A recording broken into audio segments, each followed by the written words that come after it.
What's going on? Today is Wednesday, April 18th. It has officially been 6 weeks and 2 days, or 5 weeks and 2 days. 5 weeks and 2 days of me being on T. It is my little nephew, Dylan's birthday. He's 2 years old today, so happy birthday, Dylan.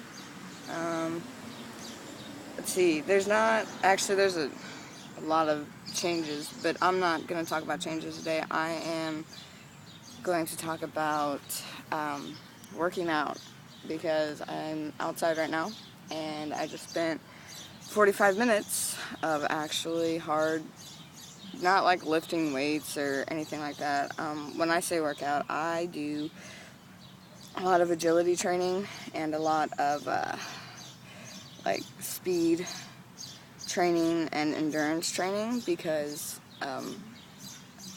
I play, well, right now I'm actually not playing anything, but I have played rugby, and in the past I've played softball and soccer, and in all of those I was either in a slow position or I just didn't, I could have been quicker in the position that I was playing. So I've just always, that's been kind of my goal when it comes to working out. So today, like I said, I've worked out for a solid 45 minutes, which is a lot for me. I mean, my actual motivation to go work out isn't too hard to find. It's usually always there, but it's how hard I work out once I get there is the issue. It's whether my head's in it and everything. And today it was. I think part of it is because I can feel my weight distribution start, so I'm very I don't know, if this will kind of help. I used to be very kind of bottom heavy, which I still think that I probably am, but it's definitely switching up a little bit. I can feel it. But I just wanted to kind of go over what I use myself to work out and what works for me, and maybe hopefully give some other guys some tips and different ideas if you have kind of the same body type I do. I'm 5'2". I'm pretty scrawny. But yeah, so first thing that I do is I like to stretch. Stretching is very good. Stretching is very calming. It's relaxing, and it's a very good way to get yourself kind of in the mood to do whatever you're about to do. It's the time that you need to take to kind of get your mind ready and get your thoughts in check for what you're about to do. Wherever that needs to be in order for you to do it, you just kind of need to find your spot. I can't really help you there. Whether it be imagining what you want to look like, or imagining what you want to feel when you're working out, or anything like that, usually helps. But what I do is, after I stretch, I usually stretch for about 10-15 minutes. I mean, a good minute to kind of get yourself ready. And then I start on what are called static exercises, which it's called static stretching, which is kind of up from stretching. You can do this instead of stretching, I guess, but I kind of just do it after it because I want to make sure that I'm good and loose. If you type static stretching into Google, I'm sure that it will pop up different exercises for you to do.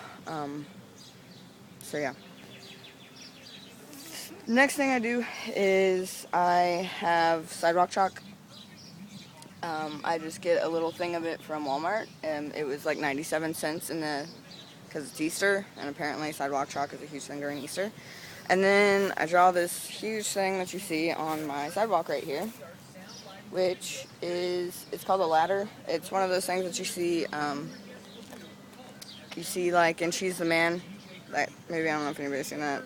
They do it in that, but if you were in any sport like basketball or soccer, you pulled it out in rugby before, it's just kind of a footwork / agility training. And what I do is, when I exercise, this is just what I've done since I was in high school, but I always wear these things, the yellow thing, which is just an ankle weight. It kind of tricks your body into thinking that you weigh more than you do. That way, if you get out on the field or if you get out on the court, whatever you play, you're a lot lighter than you thought because you've been working out with ankle weights on. You can do the same thing when you're running, put them on your wrists. They've got actual, like, they look like life jackets, but they're just big weight jackets. They've got all kinds of crazy stuff like that. I find them a lot in East Bay Magazine. They're really expensive there. If you go to Walmart, they've got a whole bunch of that junk for super cheap. But so I'll do that for a while. If you go on Google and type in ladder exercises, there are tons and tons and tons of exercises. But that's usually a lot of my cardio training. When I have one, I will jump rope in between or after. The key to using a ladder or jump rope or doing anything that you would consider cardio is to not stop. Keep it kind of up-paced, and I do that for 10-15 minutes, maybe 20 if I'm feeling, but yeah, that usually doesn't happen. It's usually like 10 or 15 minutes that I'll do that, really, really up-paced, and then usually after that I'll stretch a little bit more, and then I add in my crunches, my ab work. It's not just crunches. Go type in ab work on Google and you'll find a ton of different kind of ab exercises that you can do. But yeah, I also mix in like push-ups and a lot of different types of stretching in with that, and other, I don't know, other kind of, some can be considered cardio stuff with that, like bicycles and stuff like that. And then after that, what I do is I move on to a little bit of my upper body. And the only thing that I've been doing lately for upper body is using these. And they are resistance tubes. And they are probably the greatest thing ever known to man. They were $7 at Walmart. They've got different types of resistance. Weak, strong, whatever. Those, I think, are the weakest ones.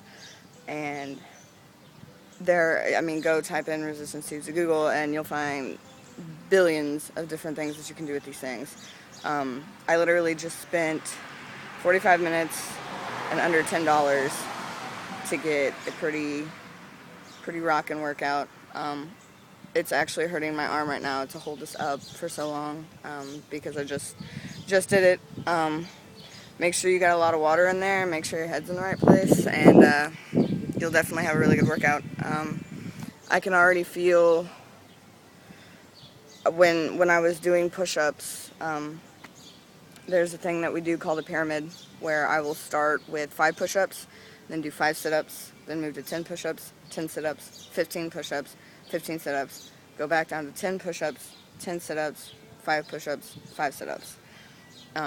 That's called a pyramid, and that's what I do during my ab and push-up workout. And I made it through the whole thing. Whenever I was in rugby, when we would practice and we would do that, I never made it through the whole thing. I did it, like, when I do push-ups, because I just wanted to start from the very beginning, very basic. I did them on my knees instead of a full push-up. But even on just my knees, the half push-ups, I was never able to finish that.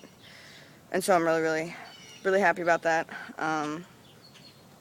And I'm definitely looking forward to the next 6 weeks in this. If you got any questions, just let me know, either down there or Facebook or wherever I decide to post this. So keep it real and keep it rocking.